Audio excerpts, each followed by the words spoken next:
Hello everybody, this is Jyoti Mayekar. I'm teaching nuclear physics and this is second lecture on nuclei and their properties. If you have missed my first lecture, then I have provided link in my bio. Yeah, so today we will talk about how we can estimate nuclear size on the basis of Rutherford scattering. So, for estimating nuclear size, Rutherford he assumed something. So, let's talk about what were the assumptions. First assumption is target nucleus and projectile.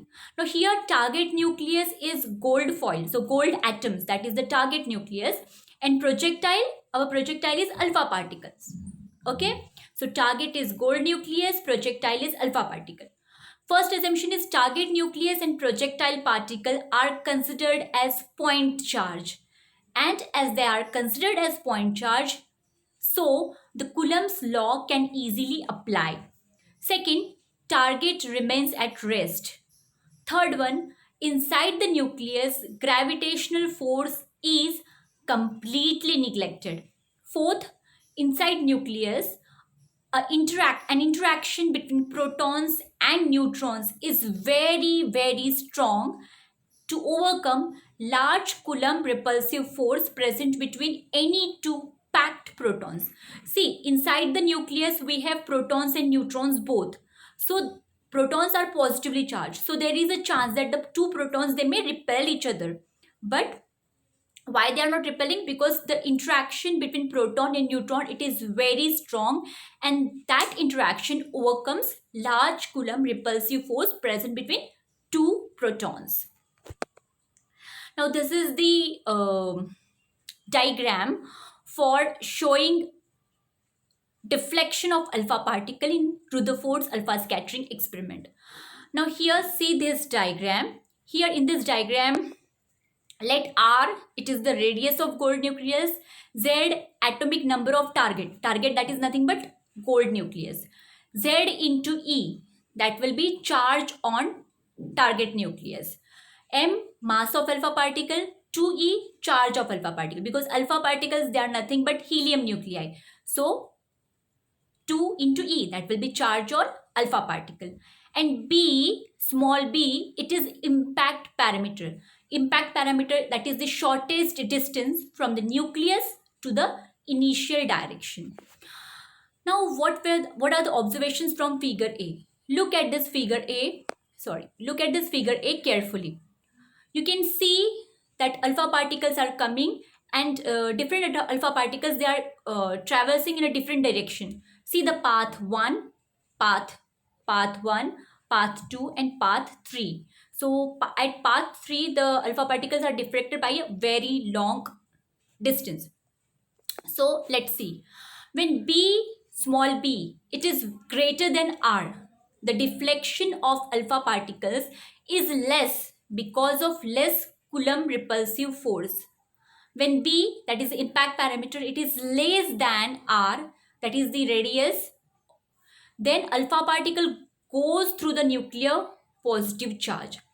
But when alpha particle just grazes the target nucleus, the Coulomb repulsion is maximum. When small b, it is approximately equals to capital R, the deflection becomes maximum. The speed of alpha particle decreases as it approaches the target nucleus, and because it experiences a very strong repulsive force, but as it further moves away out, its speed increases again.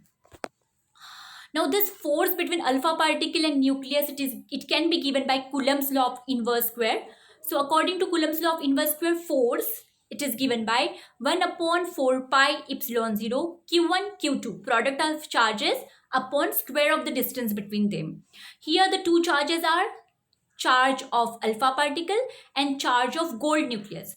So charge on alpha particle is 2e, charge of target nucleus, that is gold nucleus, it is ze, and the distance between the two, it is small b, which is called as impact parameter.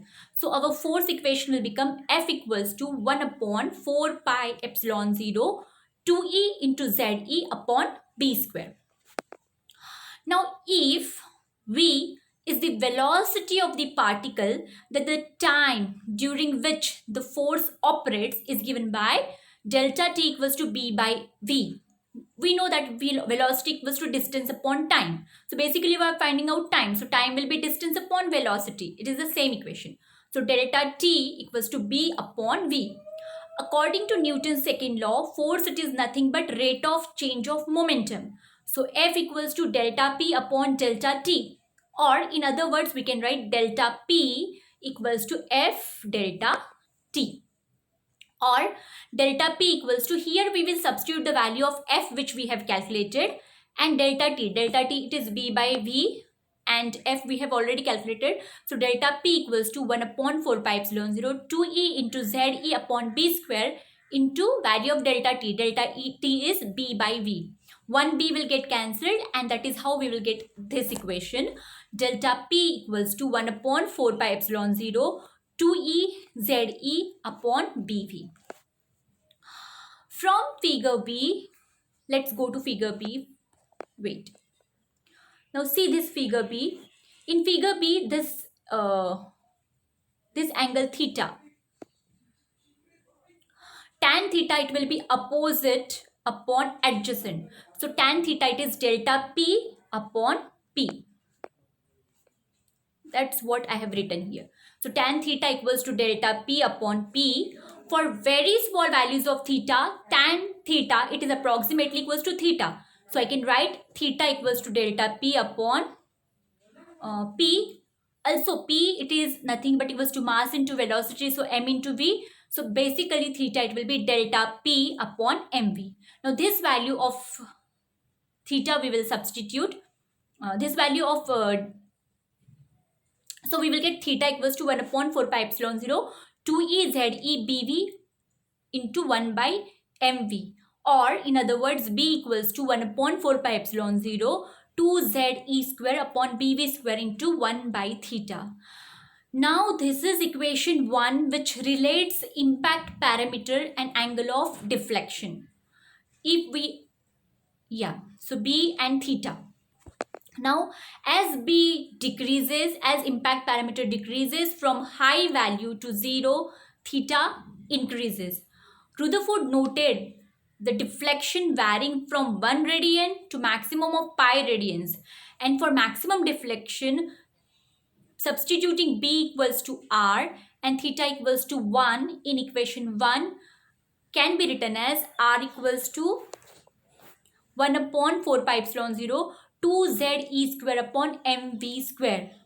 Okay, it's not clearly visible here. I'm repeating, R equals to 1 upon 4 pi epsilon 0 2ZE square upon mv square. So if we substitute value of m, v and z, we will get the value of R 10 raised to minus 14 meter. You can try these calculations out and you will get R equals to 10 raised to minus 14 meter, which is very, very small as compared to 10 raised to minus 10 meter, which is the atomic radius. Atomic radius and nuclear radius, you have to remember. Atomic radius, it is 10 raised to minus 10 meter, and nuclear radius, it is of the order of 10 raised to minus 14 meter. Thank you so much. Please like, share and subscribe.